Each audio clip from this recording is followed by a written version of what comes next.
Hey y'all. Today's lesson is parallel lines and angle pairs. Not sure how much back knowledge you have about this, so I'm going to be thorough in my explanations. This figure right here, make sure you copy this down. This figure right here are two intersecting lines that are perpendicular. So if you have perpendicular lines that intersect, they form four right angles, which are 90 degrees. Right angles are 90 degrees. And you can tell it's a right angle if it has this little square on it right there. So you know that that's a right angle, and then they're all going to be right angles. So these are perpendicular lines. Over here we have parallel lines. These two lines are parallel. And the way you denote parallel lines is they'll have like a little extra set of arrows like that. That's how you know that they are parallel. So these two lines are parallel to each other. And this third line that cuts through it is called a transversal. And when parallel lines are cut by transversal, a lot of angle relationships form. So I'm going to go through those pretty quickly. You see I have all the angles numbered, 1, 2, 3, 4 through 8. So a straight angle is a straight line that have angles out of that, and a straight angle is going to be equal to 180 degrees. Complementary angles are angles that when you add them together, they would give you the sum of a 90 degrees. Complementary are adding together to be 90. Supplementary angles are angles that when you add them together, they would give you 180 degrees. And I remember when I was learning this is how I remembered. Supplementary has two angles. That means it's double as big as complementary. So complementary was 90. Supplementary, because it has two P's, it would be double 90, which is 180. So maybe that will help you. A right angle is 90 degrees, and you know that if it's a right angle, it's going to have this little square. Corresponding angles, I don't know if this is new, but corresponding angles are congruent. This is how you write the word congruent. Congruent means exactly equal in every way. Corresponding angles are angles that look alike, but they're just in different places. For example, in this figure, angle 1 is corresponding to angle 5 because it's in the same shape, it's just in a different place. If we could take angle 1 and we could slide it down, it would fit perfectly on top of angle 5. And that's what makes them corresponding. Corresponding angles are congruent. Angle 8 would correspond to angle 4. We could slide it up. It would be on top of angle 4. Sorry, just checking the time. And then vertical angles are angles that are formed by two lines, and they are across from each other or opposite of each other. Vertical angles are also congruent. Congruent means equal.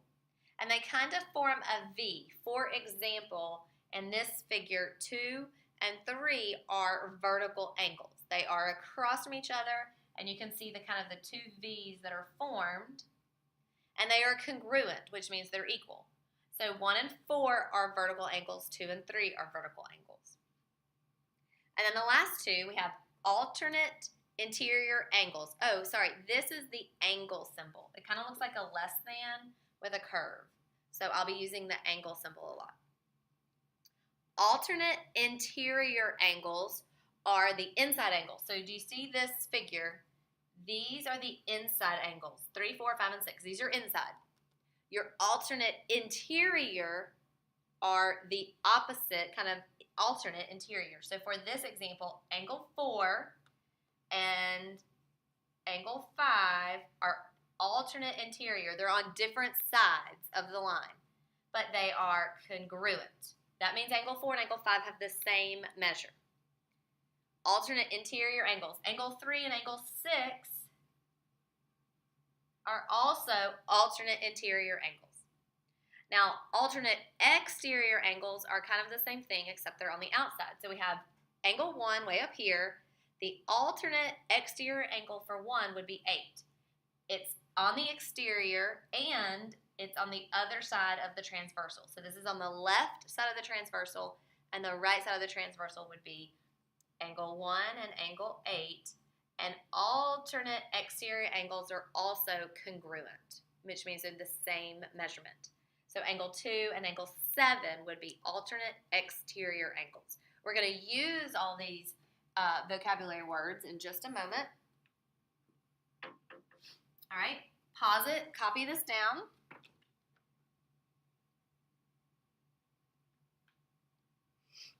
All right, use the diagram to answer the question. So I have 6 questions. So question number 1 says, name all corresponding angles. Well, we just learned corresponding where the very looks the same, just in a different place. And so you can see these 2 lines are parallel, and then they're cut by a transversal. So let's just start with angle 1. And angle 1 is this obtuse angle up here, and it corresponds to angle 5. Angle 2, whoops, I wrote 6 for some reason. Angle 2 corresponds, if we slid it down, it would correspond to angle 6.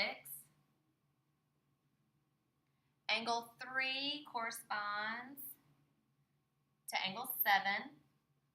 And angle 4 would correspond to angle 8. So all the corresponding angles are like the ones that look like it, just in a different place. You could just slide it down or slide it up, and they are congruent. Corresponding angles are congruent. Name the alternate interior angles. So alternate interior, so we know we're going to be in the interior. So we'll start with 3. Angle 3, and the alternate interior would be angle 6, because they're on alternate sides of the transversal. And then 4 and angle 5 are alternate interior angles because they're on opposite sides of the transversal, and they're interior. Question 3, what's the relationship between angle 2 and angle 7? So we're angle 2 and angle 7. So first we can see that they are on opposite sides, so we know they're going to be alternate. They are not vertical because they do not share a vertex. So they're not vertical, they're not corresponding, but they are alternate, and they are exterior angles, which means they are congruent. So if angle 7 was 30 degrees, then angle 2 would be 30 degrees. I don't know, I'm just saying they're congruent. What's the relationship between angle 3 and angle 5? So I see angle 3 and angle 5. Well, these angles, they're not alternate anything. They are interior, but they're not alternate. So they're on the same side. They are not 90-degree angles. You can tell this one's obtuse, this one is acute. But because they are beside each other, and hang with me, do we agree that angle 5 is equal to angle 1 because they're corresponding? So if angle 5 and angle 1 are the same measurement, then that means these would add to be 180. So these 2 angles are what we call supplementary angles because they would add to be 180 degrees. Those are supplementary. If they're interior angles like these 6 and 4, if you added these together, you would get 100 degrees. So those are supplementary angles. All right, number 6. Find all the measures of M. Find all the measures of M. Measure of angle 4 equals 102. So measure of angle 4 is 102. So now we need to find all the other angles. All right, so you ready? We're going to justify. I'm going to show you. I'm going to tell you why it is the way it is. Angle 4 is 102, which means angle 1 is 102 because they are vertical angles. They're vertical, means they're right across from each other, so they're the same. If angle 1 is 102, then angle 5 is 102 because these are corresponding. Those are corresponding angles. Angle 1 and angle 5 are corresponding, so that means they're congruent. If angle 5 is 102, then that means angle 8 is 102 because these are vertical. But also, angle 1 and angle 8 are alternate exterior angles, and they are congruent. Okay? Now, angle 1 and angle 2 form a straight angle. So that means they're supplementary. Since these are supplementary, that means if you add them together, they're 180. So this one is already 102, which means this one is going to have to be 78 degrees. And if this is, so these were supplementary angles or straight angle. If this is 78, this has to be 78 because those are vertical angles. 3 and 7 3 and 6 are congruent because they are alternate interior angles. So these are 78 and 78. And then this is 78 because that's a vertical angle. So 6 and 7 are congruent because they are vertical angles. So just with this one piece of information, I was able to figure out all of the angle measurements in this diagram. All right, example 2, copy this down. All right, here we go. We're going to use this diagram, and we need to find measure of angle 4 and measure of angle 6. Here's how we're going to do it.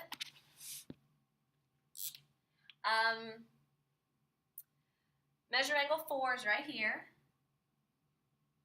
and the measure of angle 6 is right here. So you have to know the relationships between the angles. These are not vertical. They're not corresponding. These angles are supplementary.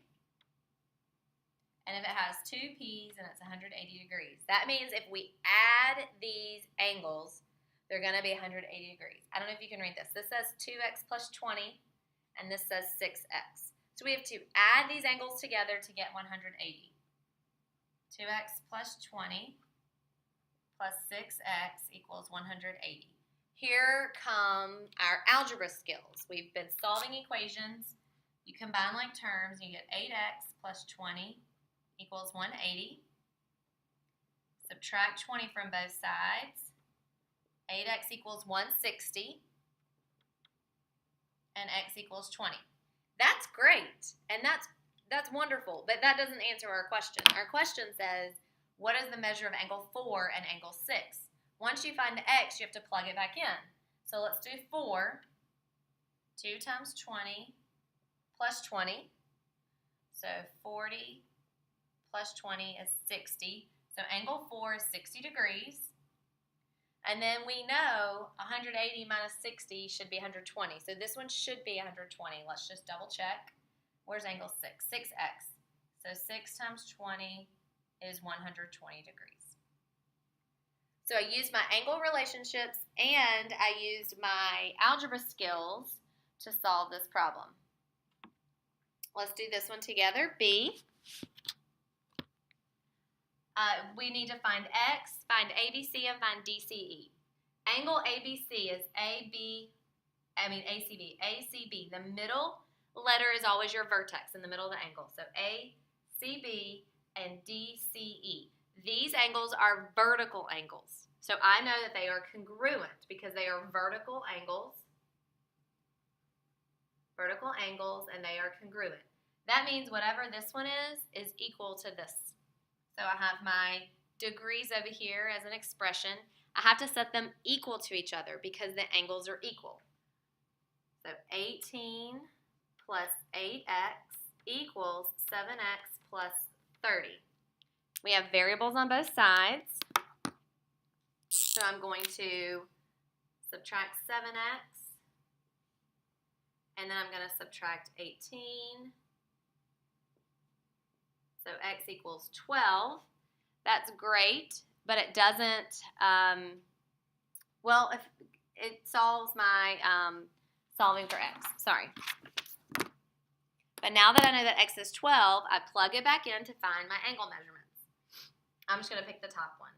So I'm going to plug it in here. 18 plus 8 times 12. Well, 8 times 12 is 96. And 18 plus 96 is 114. And because they're vertical angles, that means they're congruent. The other one is 114 as well. You can plug it in and check, but I'm pretty sure it's 114. All right, I'm almost at 15 minutes. I have 2 more examples. So what I'm going to do is I'm going to stop this one, and then I'm going to have a part 2.